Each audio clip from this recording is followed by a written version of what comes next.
ध्यान की तो बात कर नहीं सकते क्योंकि बजट स्पीच में कई चीज़ें बोली जाती हैं, पर जब फाइन प्रिंट आता है उसमें कई डिफरेंट डिफरेंट एस्पेक्ट्स भी होते हैं।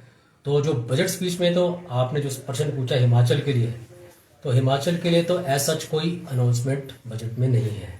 पर जो कल इकोनॉमिक सर्वे की हम बात करें, जो कल इकोनॉमिक सर्वे जो पटल पे रखा गया है अपने पार्लियामेंट में, तो उसमें देखिए, वैसे तो हमारा जो देश है बहुत तरक्की कर रहा है हर पहलू से। उन्होंने बताया कि हमारे जितने भी ब्रॉड ब्रॉड पैरामीटर्स हैं, चाहे वो ग्रोथ के हैं या आगे भविष्य की ग्रोथ के हैं, वो सब अच्छे चल रहे हैं। हमारी डेफिसिट भी कंट्रोल में है।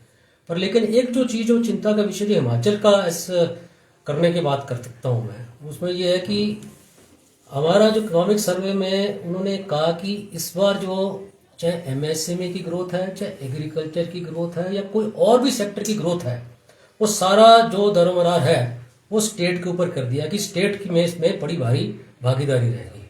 अब यहाँ पे हिमाचल की हम बात करें तो हिमाचल में यहाँ पे हमें कोई बहुत बड़ा इसका बजट में कोई प्रावधान ना होने की वजह से कोई लाभ मिलेगा नहीं। जितनी रेगुलेशन की बात करते हैं कि रेगुलेशंस आप डीरेगुलेट करें, तो यहाँ तो रेगुलेशन जो हिमाचल की है वो सारी की सारी सेंटर के हाथ में ही है। चाहे वो फॉरेस्ट क्लियरेंस की बात हो, चाहे वो वाटर सेस की बात करो, या चाहे, मैं तो कई बार पहले भी चर्चा में एक बार कर रहा था वाटर सेस की, जो नॉट द राइट फॉरम पर लेकिन उचित रहेगा क्योंकि इस टाइम हिमाचल में भी जो है रिसोर्स क्रंच है। अब वाटर सेस लगा था, अब चाहे झारखंड की बात करें, चाहे हम उड़ीसा की बात करें, छत्तीसगढ़ की करें, वहां पे जो आयरन ओर निकलता है, मिनरल्स निकलता है, उसके ऊपर टैक्स लगता है। तो वाटर भी एक हमारा नेचुरल रिसोर्स है, तो इसमें अगर ये टैक्स लगे तो हमारे साधन ही बढ़ने थे, तो वहां पे वो साधन हमारे को नहीं मिले, जिसकी वजह से रेगुलेशन जो है स्टेट सेंटर डिक्टेट करता है, पर लेकिन हमारे जो है हाथ बांध दिए जाते हैं कि जी आप इसके ऊपर कोई कार्रवाई नहीं कर सकते, आप अपने साधन जुटा नहीं सकते। इसलिए कहीं कहीं हमें मिसमैच जो है वहां पे नजर आता है।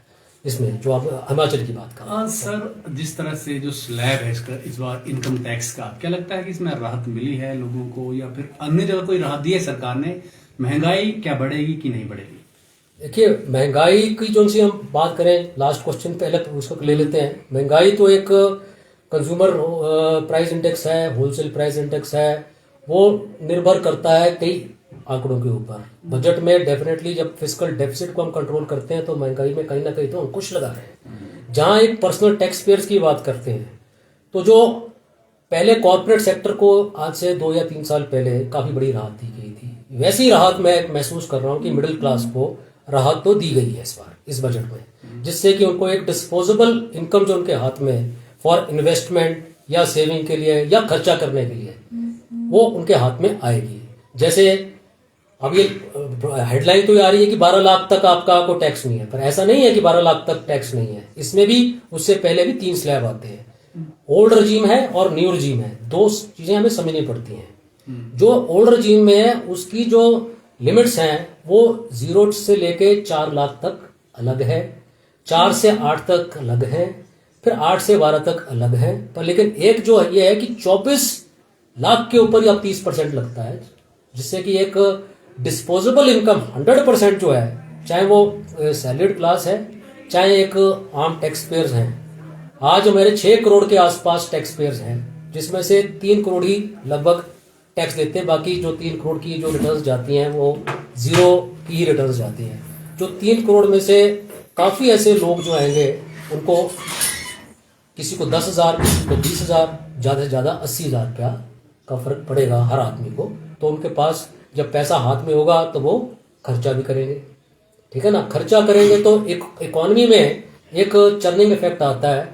वो जीएसटी भी पे होगा, एक को पैसा दिया दूसरे को दिया, उसने कर करके वो एक क्रेडिट क्रिएशन का एक फॉर्मूला है जो कि 1 रुपये का 1,000 पार उसकी जो है चलती है। तो वहां से कुल मिला के तो it is for medium class के लिए तो दिया गया है इसको, जो हम बात करते हैं। कितने नंबर देंगे? अब नंबर, ऐसा नंबर की बात नहीं है, कोई स्कोर चार्ट तो है नहीं बजट। इसमें बजट में ये है कि as far as middle class के लिए जो टैक्स बेनिफिट में है वो सराहनीय है, पर लेकिन एज स्टेट के लिए जो है वो हम थोड़ा सा निराश है कि हमारे हाथ कुछ जो है उस तरह के कह दिया कि आपको घोड़ा तो बोलते कि दौड़ो, है ना, चाबुक भी मार रही दौड़ो दौड़ो, पर साथ में आपकी दोनों टांगे पकड़ के बैठे हैं।